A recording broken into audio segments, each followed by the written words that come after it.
Welcome to the Professional and Vocational Licensing Virtual Board Meeting.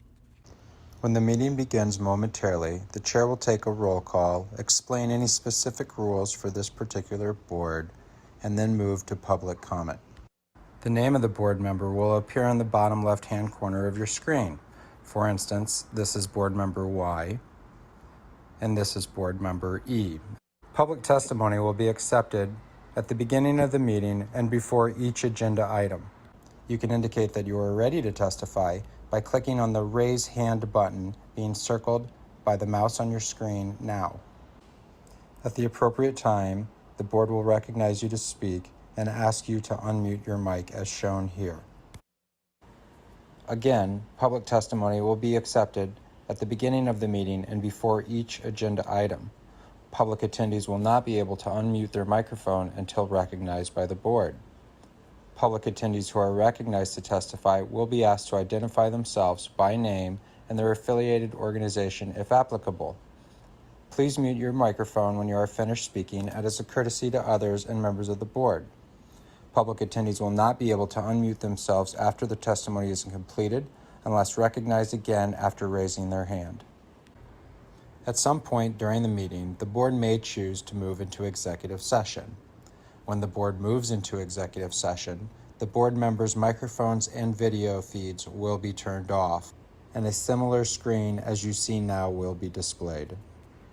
When the board returns from executive session, their microphones will be turned on as well as their video cameras. Welcome again to the Professional and Vocational Licensing Virtual Board Meeting. At this time, the chair will call the meeting to order and take a roll call, as well as explain any additional rules that may be specific to this board. Good morning. Good morning. I'm Carrie Olivera. I'm Chair of the Hawaii Board of Nursing.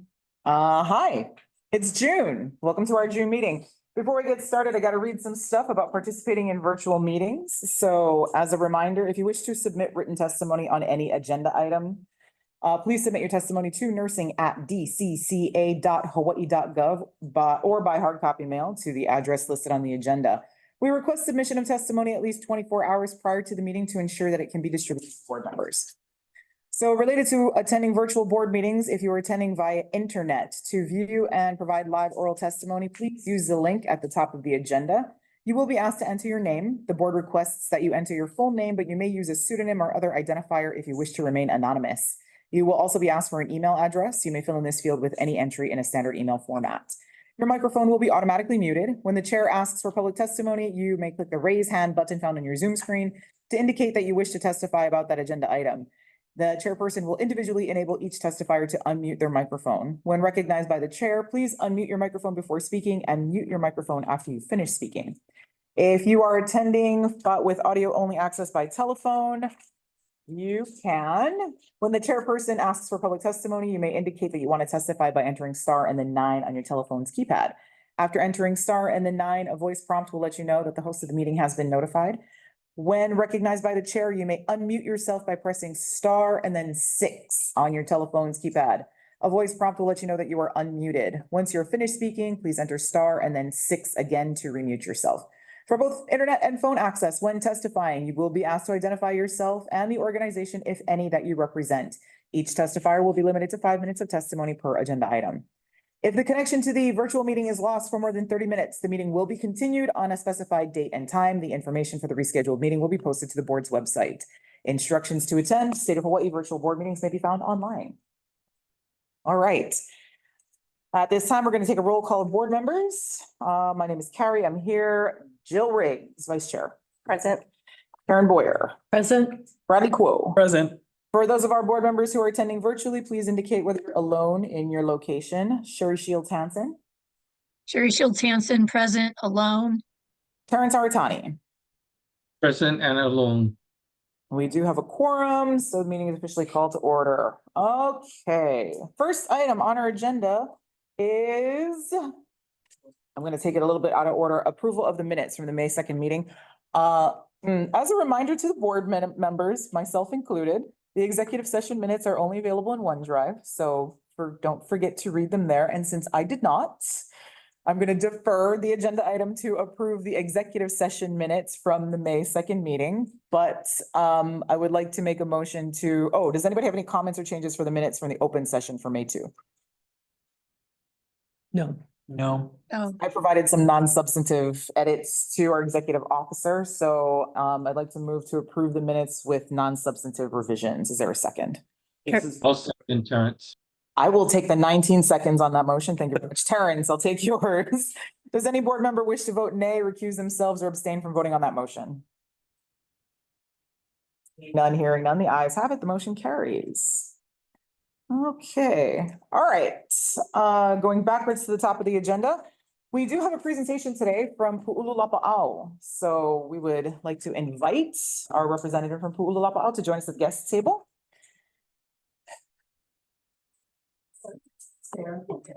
There's actually three of us. You can Oh. stand. Yeah.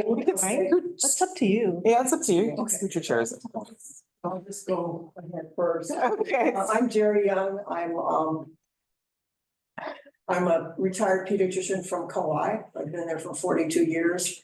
And I recently took the executive director position for Pu'ululapa'au back in August of 2023. I became very interested in physician well-being because my husband, who has passed away, he was a retired ER doctor on Kauai. In 1986, he required treatment for alcoholism, and there was no Pu'ulapa'au in existence.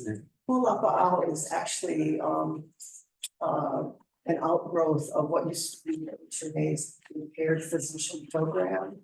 And in 2006, for liability reasons, they turned it into this 501c3, which is Pu'ulapa'au. And as an aside, my husband did great back in 1986 because we had many friends who were able to help him get treated in California. But nowadays, we don't have to do that because we have the Physician's Health Program, which is really a provider's health program because we help take care of nurses, doctors, PAs, APRNs, et cetera. So I'm gonna go ahead and turn it over to our medical director, Angela. Hello, hi, thanks for having us today. I'm Angela Goff. I'm the medical director at Pu'ululapa'au.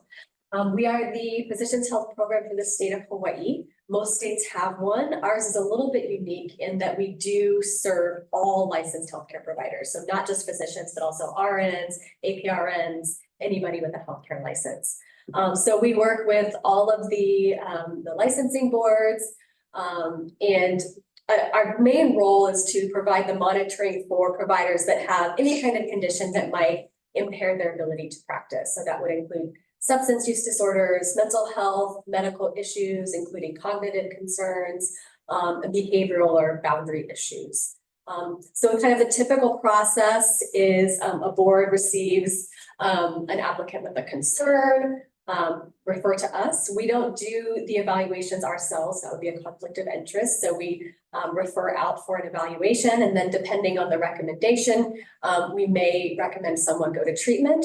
Typically, if we refer somebody to treatment, it is on the mainland. We want our providers to be among peers, and there's just no good program like that in Hawaii, unfortunately. Once they've completed their treatment, that's when they would sign on with us. Our typical contract is 5 years. That's kind of the norm, although that does vary a little bit. Typical monitoring requirements would be regular drug screens. We use urine, hair, nails, blood, regular 12-step meetings with me, and if and when they are cleared to work, they are required to have a worksite monitor, somebody on staff there who can keep an eye on things and keep in contact with me. This is a really evidence-based sort of program. It's one of the most successful substance use treatment structures that there is. 90% of people who come through the program with us, by the time they complete their contract, are in recovery and working, which is ultimately our goal, is to get people back to work, right? Because we have a shortage as it is. We can't afford to lose anybody. So that's kind of a brief overview of what we do. JP is an APRN, he's on our board. So he might be able to speak to nursing specific stuff. Sure. Yeah, I've been here before. I know some of you. My name's JP Moses and I'm an RN, the APRN. I've been on this board for 6 or 7 years and would say that in the last 2 to 3 years, we've had significant changes in the breadth of people that we care for and the degree to which we care for them. So previously, you had to be kind of pretty sick to get the attention of somebody at work or somebody in your family for the Board of Nursing to finally, if you're hearing about it, it's not good, right? And what we're trying to do is to let employers and, the public know that it doesn't cost anything to pick up the phone and ask us what it is we think you should do next. And this is not for the minutes. I am a nurse in recovery. I have been one since 1980. Well, I was in recovery since 80. Yeah. Everything you say right now is on the minutes. It's being All right. recorded as well. So I'm don't okay say with anything then if you don't want it I recorded. will temper my statement. So I found it necessary to stop drinking at the age of 16. I kept breaking out in handcuffs and that was bad. And then went to nursing school in 89 and have been a nurse ever since. Don't regret it one single bit. The things that I've seen though in terms of change are the way that we deal with our colleagues who are having problems. We don't have the interventions, the sit down interventions that we had in the 80s and the 90s. We really try to just treat it as we treat any other kind of illness or difficulty that someone's having in their life. And if you have people that aren't sure and you want to contact me through my office, that's okay with me. But what we are most interested in doing is reaching as many people as possible to let them know that we're not a big scary monitoring group. Dr. Goff mentioned that about 90% of people who go through monitoring programs succeed. So I look at kind of a tripod model because I work in addiction medicine, and I look at pharmacology, psychotherapy, and mutual assistance groups as a very, very stable platform for recovery.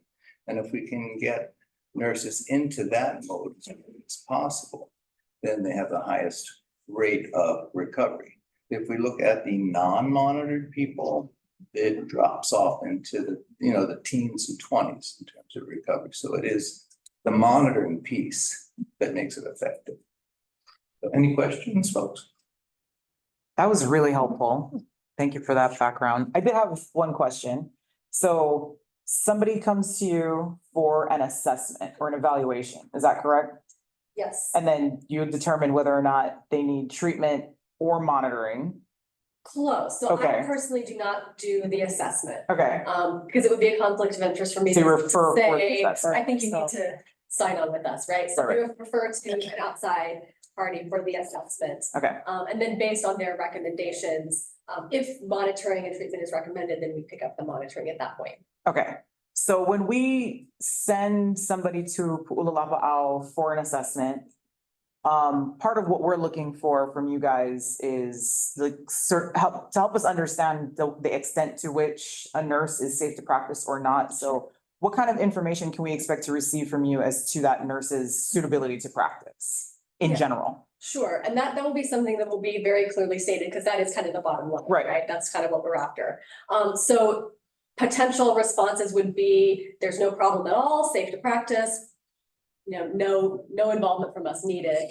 It might be, there might be a problem, let's keep an eye on them for a little while, but safe to practice, we're just gonna, keep in touch kind of thing. All the way up to not safe to practice until X, Y, and Z are met.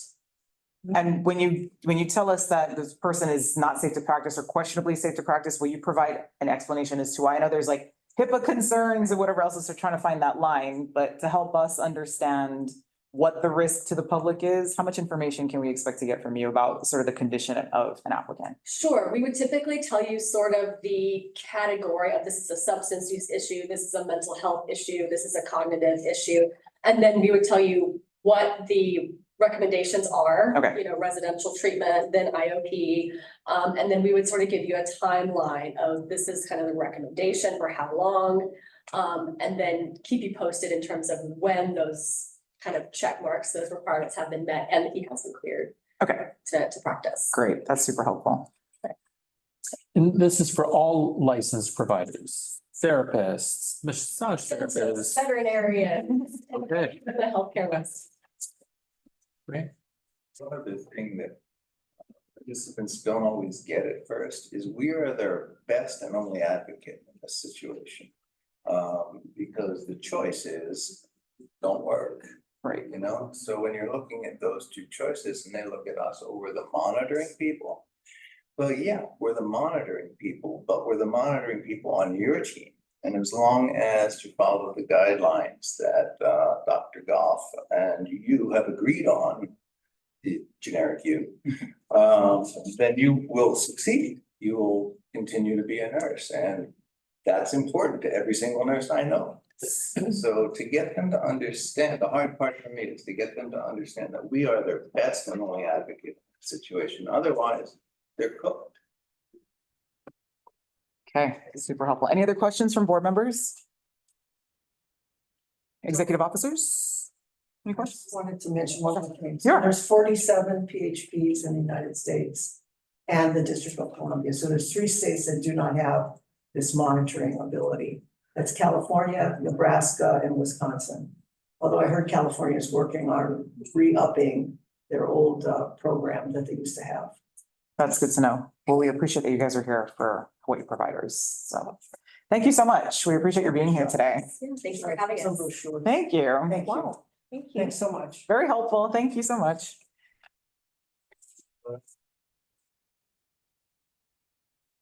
Thank you. Thank you. Now what? Okay, so we're gonna move on to our next agenda item, which is a report related from our education committee. So Karen Boyer. Yes, good morning. The Education Committee met on May 2nd and we approved the minutes from the 7th meeting. And we recommend approval to the board, faculty applications for the University of Hawaii Nancy A. Walsh School of Nursing for Sandra Lee, Leji Brandon, Catherine Kina, Kieran Nakamura, Julia Katz, Kathy de Guzman, Kevin Ray Matsumoto, Christine Johnston, Barbie Lee McCumber, and Nancy Rosales. We recommend deferral for Pro and Nani Schiller as there were no copies of official transcripts. We also recommend approval for a foreign educated RN applicant, Heidi Cabero Molina. We did not recommend approval for an APRN application for Catherine Wynn Way. Based on her therapeutics, the therapeutics course she took from the program in Canada. The education committee did not believe covered what our rules do for APRNs. We recommend approval for the international education evaluators for board approval as additional credentials evaluator of foreign educated nurses. This ends the Education Committee's report. Is there a motion to accept the report and recommendations from the Education Committee? This is Bradley, so moved. Thank you. Is there a second? Jill seconds. Thank you. For the second, does any board member wish to vote no, recuse themselves, or abstain from voting on that motion? Brilliant. Seeing none, hearing none, the ayes have it. The motion carries. Okay, we'll move on to our next agenda item then, which is our executive officers' reports. Great. So amendments to the HAR? Still on hold until we can confirm the final disposition of Senate Bill 60. That was transmitted to the governor's office. Are we expected to sign it? That's all I can say. Great. Perfect. Okay. In regards to the random audit. Hey, I have some numbers here.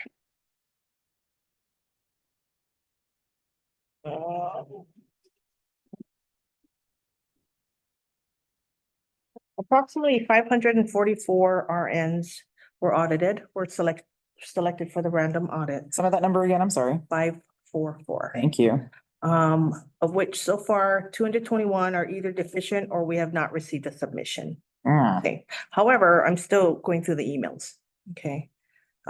Approximately 32 LPNs were selected for the random audit, of which 19 are either deficient or we have not received a submission. Approximately 46 APRNs were audited, of which so far 21 are either deficient or we have not received a submission.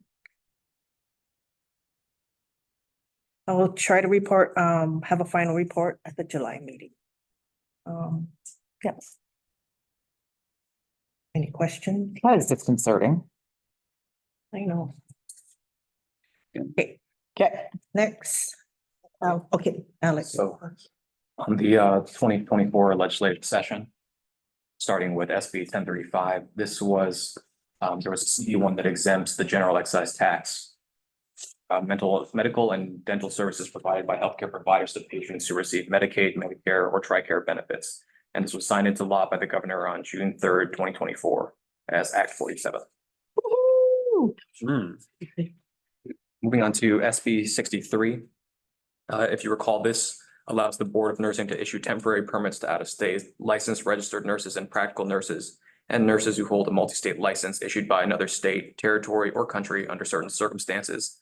Beginning July 1st, 2025, allows an out-of-state licensed practical nurse or registered nurse to apply for a temporary permit simultaneously with an application for a license to practice in the state, and exempts from license requirements nurses who are licensed in another state, territory, or country accompanying a patient from out of state for a period of less than 2 weeks, or not employed or affiliated with a healthcare entity in the state. So this was transmitted to the governor on May 3rd, but there's no update on the status of this measure as of June 5th, yesterday. And lastly, HCR 187. This resolution had an SD1 that amended it to a nursing staffing study by the Legislative Reference Bureau adopted by the House. There's no update on the status though, as of yesterday. And that's all I've got. Thank you. Any questions? Anybody wish to provide testimony on this agenda item? Nope, no one has their hands raised. Great. Okay, so let's have a conversation about application policy regarding fraudulent transcripts. All right, so the discussion regarding the fraudulent transcript applications, Chelsea, Alex, and myself, it was concerning that majority of these people, when they testified before the board, they had no idea that their transcripts were fraudulent. Basically, they were duped, right? Going to a contested case hearing, there may be issues once the board denies because we need to show intent. And just because That they intended to defraud us in the by procurement. submitting the fraudulent transcript. When they weren't unaware that they were fraudulent. Okay, so we are, I know in the past, the board has denied by recognizing the information provided to them based on the OIG, which is the Office of Inspector General, and the Federal Bureau of Investigation, the FBI's affidavit list, right? So they either list individuals or they list a school that between this period and this period, fraudulent transcripts were issued for that nursing program. We also receive information or confirmation directly from another board of nursing or directly from that nursing program that this individual did not attend their school. Okay, so based on that, the board in the past has denied the application, thus going to a contested case hearing. We're thinking that, this pretty much hurts the applicant from any future because this will be on the record forever, right? It's going to be reported to nurses. It's going to be reported to the National Practitioners Data Bank. So to get anywhere in the healthcare field, if they check the NPDB, there's going to be that now on there. And they can fight it all they want, but so to be fair, we're proposing that the board, because they recognize these fraudulent transcripts previously. You okay, Terrence? That you acknowledge, recognize that these transcripts from these nursing programs or these individuals, if they submit a fraudulent transcript, that they don't meet the education requirements. So we will send them a deficiency notice. They will have 1 year, which is the abandonment of an application, to submit another transcript. That is not from a fraud, that is not considered fraudulent.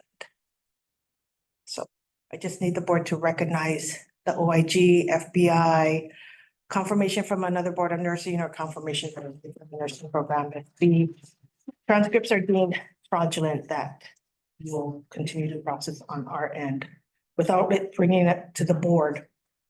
So that we, to be fair, and have them submit transcripts. In addition to that, I want to just say, if an applicant does submit transcripts within that year after they receive our deficiency notice, the EOs will be checking those transcripts to make sure, thanks to Terrence bringing that to our attention a few months ago, if there's any transfer of credits, we will have to verify what school those credits came from. Because if it came from a school that is considered, that was considered issuing fraudulent transcripts, then that will be a hard no as well. Or not acceptable. Okay. Thoughts? Board members? This is Bradley. I think this is a great plan. Thank you. Other thoughts? Concur. I agree. I agree. It's better for us. It's better for them. Yeah. To be fair, Yeah. they were duped. Because I want people to be able to have a chance to correct the issue and be successful in the nursing career if that's what they choose to continue to pursue. Exactly. Exactly. So do you need us to answer these questions for you? Do you want to? The motion that the board does acknowledge and recognize the FBI OIG affidavits, notification by another board of nursing, or confirmation directly from the nursing school that certain transcripts issued are considered fraudulent. So moved. Is there a second? Yes, Sherry Shields Hanson. I'll take Sherry's second. Seconds. Thank you very much. Does any board member wish to vote no, recuse themselves, or abstain from voting on that motion? Seeing none, hearing none, the ayes have it, the motion carries.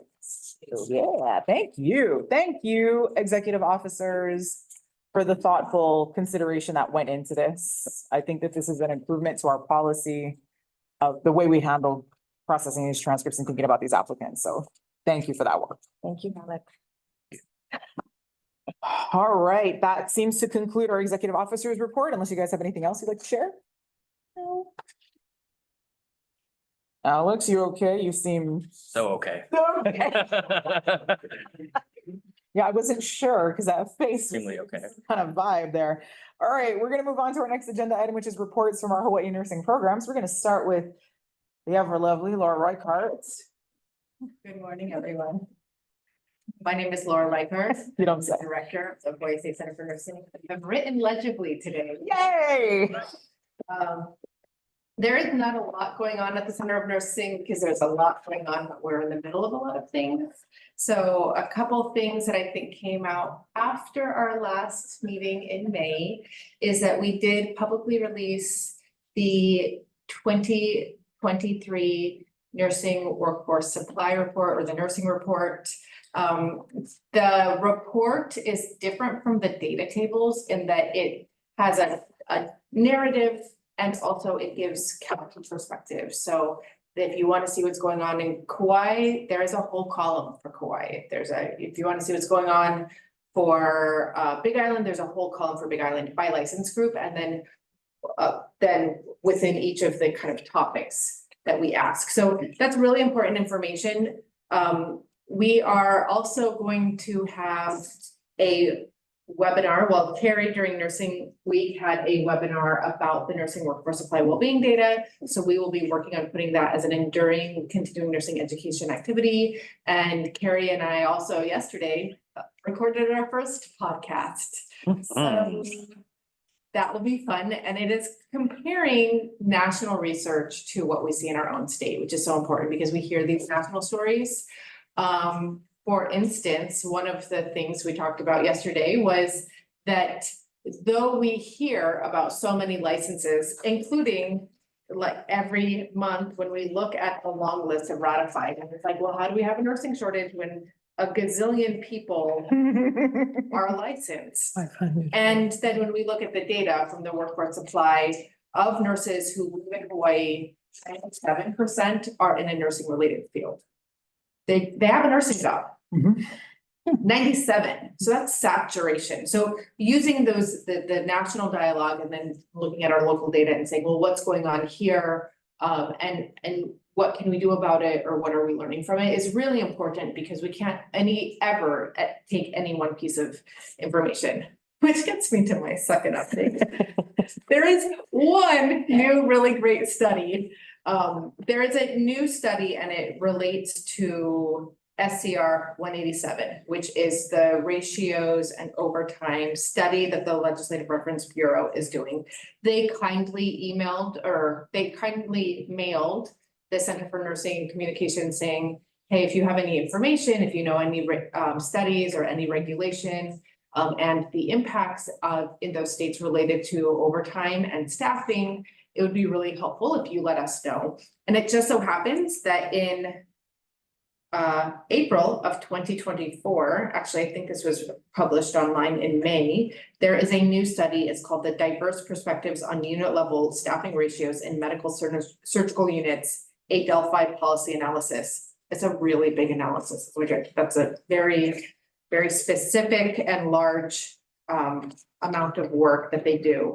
So this is, I have sent this to the Legislative Reference Bureau, and I also will share a copy with you all. And then we have continuing efforts to work on our nursing transition to practice program, both new grad residencies, as well as supporting nurses to become preceptors, as well as supporting nurses in long-term care, and post-acute care, and developing nurses into specialty roles. So kind of all of the gaps that we've known from a practice environment. And that's happening on every island. We are continuing to work through and support our schools with clinical placements. We just completed a training for clinical faculty that had participation from a number of schools and had good comments. I think people received it well. And then we are continuing to do our work as we look forward on leadership development, on continuing to support transition to practice, highlighting the work of local nurses who are doing research, evidence-based practice, quality initiatives. So all of our work continues, but I just wanted to highlight those first two, that this Delphi study, and also that our workforce supply report is coming out. And speaking of, I know I haven't had enough coffee, so I'm really trying to put it on today.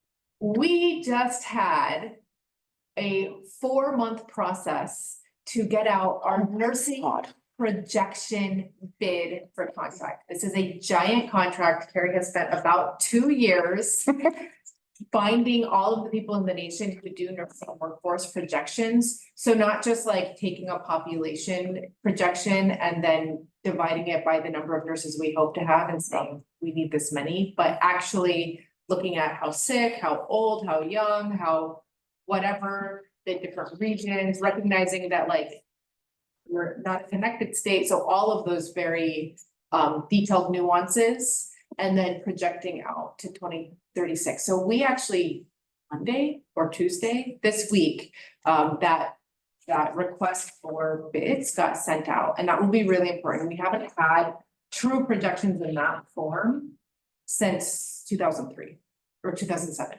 I was gonna say 8, but you know, whatever. I don't know, I don't remember. So about 20 years ago. So this is really important, because when we talk about workforce shortages, we have to recognize our workforce is different. The job has always been hard, but the job is harder right now. And we have sicker patients, we have more patients, we have younger nurses, which means that they don't have the years of experience that helps working. And so we have to take all of that in consideration and say, well, what is our future? And what are we working for? Are we working for a deficit of 5,000 nurses? Or 105,000 nurses? That's a really different ask, right? In terms of asking the schools to produce nurses, our nursing recruitment attempts, maybe we're gonna be like, there's no people. We just can't get 100,000 nurses, like we've run out of people, so what else do we do, right? How are we gonna make sure that we have a safe healthcare environment if our population can't support that? So those are those long drawn out projections that we're going that we're gonna contract for is really important for those long and important conversations about planning, education, workforce capacity, workforce team makeup, et cetera. So clarification, so this is Bradley. This is for a company that does this type of work. So we have like a request for proposals. For vendors, yeah. For vendors, and this is a very kind of niche market specialty. There's probably 3, 5. I was gonna say 6 optimistically, 3 to 5 entities in our nation that have the technical expertise to do this. That's fascinating. Okay. Yeah, because it's not just, as I say, take a population map and divide by 6, right? Like it's pretty complex stuff when you start to pay attention to the details, and we all know the details. The details do matter. Yeah. Thanks. Thank you, Director Rec. Oh, yeah. Yes, sorry, Executive Officer Tashima. Hey, Laura, so you said, based on your recorded podcast, something about 97% of the nurses Are in a nursing right dependent role, so you have to, so like me, I have to be a nurse. Nurses who are residents of Hawaii and in the labor force, 97% of them are in a nursing role. The other 3%, was there an additional question to determine if they were able to find a job or they just choose not to be in the nursing workforce? There are questions, we haven't analyzed them yet. Okay. But if we would like to ask the researcher, we can make that recommendation. Researcher is very amenable to receiving requests. Curious because it's really close to 100%. So. Yeah. And we've heard that from other states, and to be honest, like, those aren't necessarily good numbers because we still are feeling like we're short. And so when everybody's working and then we're feeling like we're short, you know, it's not that we have vacancies and people to work, we have vacancies and we use up all our people. So it's actually not great that we have that many nurses from a recruitment standpoint at this point in time. In other points of time, that might be okay. But at this point in time, because we have labor demand, we have nurses, we have empty funded positions for nurses, but the nurses are all working. I mean, 3% really is not that much. So it's not great. It really does show that the nurses who are there are in a nursing job. And that 97%, this is Bradley, that 97, sorry, really working hard to remember. Doing a great job, Brett, better than any of us, Bradley. That 97%, those are all folks that noted that they reside here. They reside here, yeah. Okay. So we see, you all see monthly, when we all look at this very closely, we see that there are so many licenses in the state. But let's just use my particular example because I only have a Hawaii license. But if I decided to get a Colorado license and a California license and a Nevada license, each of those states would be counting me, and I'm still only one person and I'm only sitting in one seat. So the licenses, and you can look, NCSBN has a great table where they have the number of unique people. Yep. And then the number of licenses, and there's like 1 million more licenses than there are people. I was gonna say it's like 1.5 million almost. Yeah, it's very, licensure is very inflated. And so that we really cannot rely on license information, because we all know, like, if you have 4 jobs and you're trying to do all of them all at once, like maybe you have a telehealth job in 6 locations, your attention is still only, like, people actually don't multitask. Your attention is still only going to be at one place at one time, as you should be. Right. But we also know that our nursing services are supplemented by virtual nursing, supplemented by telehealth, but primarily offered Primarily, obviously, you still need the warm hand with the stethoscope, with the gauze, with the eyes looking at the other set of eyes, whatever. But you need the live human person.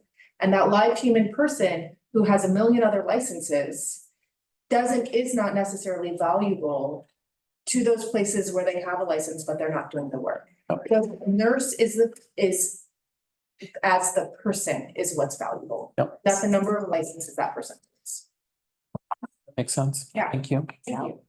Thank you. Thank you. Workforce, so great. All right, up next is the Hawaii American Nurses Association. We have anybody, Linda or another rep from Hawaii ANA? No? Okay, so no report there. Thank you.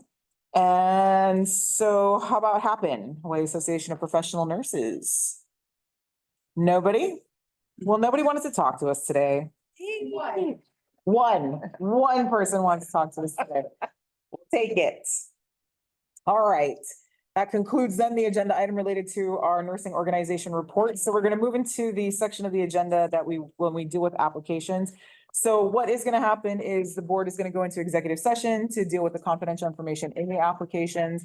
Can I see show of hands for anybody who's here to testify on an application on today's agenda? What's your name, sir? Aaron Lee. Aaron Leaf. Okay, thank you very much. And who do we have online, Mark? Belinda Wilson, Shirley Jones. Okay, so what we'll do is we'll go into executive session and if the board has questions or concerns about your application, we'll definitely call you in, give you an opportunity to testify in your application. And Wilson. I see, Mark, I see Beth on there too. Before we go into executive session, I just wanted to note that there is a request for reconsideration on the agenda. And so, you know, in the interest of transparency, before we go into executive session and discuss the contents of that, can you guys hold on for me for a minute? Can you guys hold on for me for a minute? I can't, sorry, guys, I can't hear myself think, I'm sorry. So I'm going to make a motion to grant the request for reconsideration for Nicole Bellany. Is there a second? Jill seconds. Thank you for the second. Does any board member wish to vote no, recuse themselves, or abstain from voting on that motion? Okay, seeing none, hearing none, the ayes have it, the motion carries. The request for reconsideration is granted. We will discuss the content of the new information we received in executive session. That said, move to go into executive session. Is there a second? Second, Bradley. Thank you, Bradley. Does any board member wish to vote no, recuse themselves, or abstain from voting on that motion? Seeing none, hearing none, the ayes have it, the motion carries. We are in executive session. Okay, I'm just standing. okay.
the scribe. No worries. That was not good. I also have two hands. And we're back. All right, thank you, everybody, for your patience. We appreciate that. All right, so we're gonna jump back here. We are still on agenda item number 7 related to applications. So I'd like to move to approve the ratification lists for LPNs, RNs, and APRN licenses as appended to the agenda. Is there a second? Jill second. I'll second Terrence. Thanks, Terrence. I'll take Jill's second. Does any board member wish to vote no, recuse themselves, or abstain from voting on this motion? Can you see the number? Oh, I don't have it here on my agenda. But I have it somewhere else. What's the numbers? Yes. FYI, LPNs in the last month, 32 licenses were issued. Okay, For RNs, 450. I okay, want it for the record. yep, Because I don't know where these people are, California. whatever. But I can tell you that for 2 people working on all the nursing applications, 1 for exam, 1 for endorsement. And Give a round of applause, please, to the licensing branch office, please. issuing a whole load of 500 plus. licenses. Yes. Crazy. That's only the issuance of licenses. That doesn't count the other, whatever, hundreds of applications that are deficient or pending. That's a lot of work. We just, whoever you are, we don't know you, but thank you. That's good for us to Our announce jobs people, going. public. Invite them to the next board meeting. That'd be Playing So you guys can meet. We would love to have that. the, Okay, there was a motion and nobody said no, so that motion passed unanimously to accept the ratification list. All right, we'll move on to our other applications here. So for licensed practical nurses, there are motion related to the application for Jennifer Barker. Yes, Jennifer Barker, application for LPN endorsement. She does not qualify to obtain a license by endorsement, but we will approve by exam for the NCLEX. That's a motion to approve. Motion to approve. Sir, second. Second, Bradley. Thank you, Bradley. Does any board member wish to vote nay, recuse themselves, or abstain from voting on that motion? Seeing none, hearing none, the ayes have it. The motion carries. Okay, on the matter of the application for registered nursing for Shayla Pequet. We have a disclosure one board member needs to make. Yeah, I was a director of the program she attended, so I'm gonna recuse myself. Okay, that's a recusal on that one. All right. That said, is there a motion related to the application for Shayla Pequet? Oh, motion to approve the application for Shayla Pequet for RN. Is there a second? Karen seconds. I'll Thank you, second. Karen. Thank you, Terrence. Does any board member wish to vote no, recuse themselves, or abstain from voting on that motion? We had a recusal from Sherry Shields. Are you taking Karen or Terrence's second? I'll take Karen's second. Any other recusals, nays? Seeing none, hearing none. The ayes have it, the motion carries. Okay, can I get a motion related to the RN applications for the following? Allison McGannon, Belinda Wilson, Sinedra Coleman, Beth Amix, Janice Thomas, and Shiley Jones. I make a motion to approve the aforementioned RN applications. Bradley seconds. Thank you, Bradley. Does any board member wish to vote nay, recuse themselves, or abstain from voting on that motion? Seeing none, hearing none, the ayes have it, the motion carries. Is there a motion related to the application for RN licensure for Jennifer Taylor? I move to approve the license for Jennifer Taylor for RN. Is there a second? This is Bradley second. Thank you, Bradley. Does any board member wish to vote nay on that motion? Karen votes nay. Does any board member wish to recuse themselves or abstain from voting on that motion? Okay, 1 nay, no abstentions, no recusals. The ayes have it. The motion carries. Is there a? Hold on. Deferral. Okay, so we have 1 application for Amy Smith. We're going to defer the decision on that application until we see a resolution on some pending court cases, and she will be placed on, her application will be placed on a future agenda following the receipt of court documents indicating the disposition of those cases. Is there a motion related to the application or the reconsideration for Nicole Bellany? Yes, I move to make a motion to rescind the previous decision to deny pursuant to board's recognition of the fraud transcripts. The application is deferred. Yes. Okay. Is there a second? This is Bradley second. Thank you, Bradley. Does any board member wish to vote no, recuse themselves, or abstain from voting on that motion? Seeing none, hearing none, the ayes have it. The motion carries. And the application for Aaron Leaf will be deferred for additional information. And we will see this application again on the July agenda. And that's, Did we get the application for Jennifer Taylor? Just wanted to confirm. did we get the application Yes. for Jennifer Taylor? Yes. We did. We got it? Crossed it off. Yeah, that was a no. There was a nay vote on that one. But it's. But it was still approved. carried. It was approved, yes. FYI, Yes. this is a stickler. Sure. Frank, there's a need. We should roll call. Yeah, Thank you. Oh, okay. Thought about that immediately after the fact. me too. But Thank you for the reminder, Sherry. I appreciate it. Huh? Just do it now then. Want to do it now? May as well. Yeah, let's go. Okay, in the interest of the procedural propriety, we're going to revisit the motion on the application for Jennifer Taylor. So we're going to do a roll call vote on this application. The motion, one more time for us, Jill, please. The motion is to approve the RN application for Jennifer Taylor. Who seconded that one? Bradley. Yeah, Bradley seconds. Bradley still seconds. Okay, we're going to roll call vote. Jill, Approve. that's a yay or a nay? Yay. Yay. Jill is a yay. Karen Boyer, Nay. Bradley Kuo, Yay.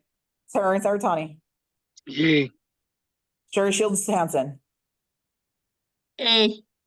and the chair votes yay. Aye. The ayes have it, the motion carries properly.